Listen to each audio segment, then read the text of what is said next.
Back to news. ఇక మిగిలిన details చూద్దాం.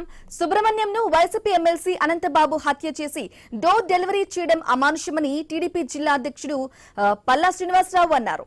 జగన్ పాలనలో దళితులకు రక్షణ లేకుండా పోయిందని, అనేక మందిపై దాడులు చేశారని పేర్కొన్నారు. 200 మంది దళితులను హత్య చేశారని ఆయన తీవ్ర ఆరోపణలు చేశారు. మాస్క్ అడిగినందుకు డాక్టర్ సుధాకర్ ను కూడా చంపేశారన్నారు.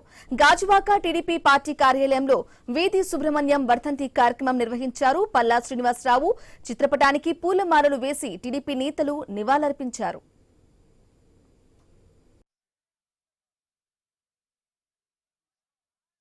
దళిత బిడ్డకి ఎవరైతే అండగా ఉండి సాక్షులు చెప్తున్నారో వాళ్ళని భయభ్రాంతులకు గురి చేసి కోర్టుని తప్పుదోవ పట్టించడానికి ఈ వైసీపీలో ఉన్నటువంటి కొత్త నాయకులు ప్రయత్నం చేస్తున్నారు.